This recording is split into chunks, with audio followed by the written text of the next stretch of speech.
শেখ হাসিনা দেশ ত্যাগের পরবর্তী কয়েক সপ্তাহ সবার মধ্যে এমন একটি ধারণা দৃঢ় ছিল যে ৭৫ বছর বয়সী আওয়ামী লীগ সভানেত্রীর বাকি জীবন কাটবে নির্বাসিত অবস্থাতেই। দীর্ঘ ১৫ বছরের শাসনামল ফেলে মাত্র ৪৫ মিনিটের নোটিশে দেশ ছেড়ে পালাতে বাধ্য হন সাবেক প্রধানমন্ত্রী শেখ হাসিনা।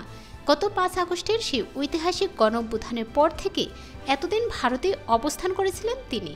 ইতোমধ্যে অন্তর্বর্তী সরকার তার কূটনৈতিক পাসপোর্ট বাতিল করে দেওয়ায় ভারতে থাকার বিষয়টি নিয়েও জটিলতা দেখা দেয়।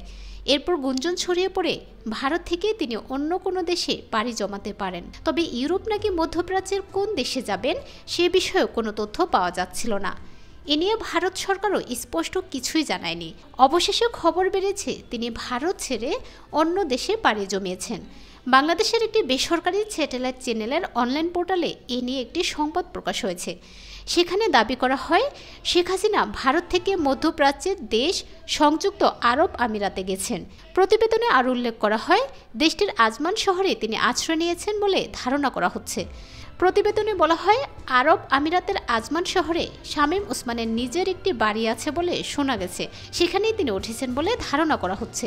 এদিকে শেখ হাসিনার বিরুদ্ধে দেশে শতাধিক হত্যা মামলা হয়েছে। ফলে ডক্টর ইউনূস সরকার চায় শেখ হাসিনাকে দেশে ফিরিয়ে এনে বিচারের মুখোমুখি করতে।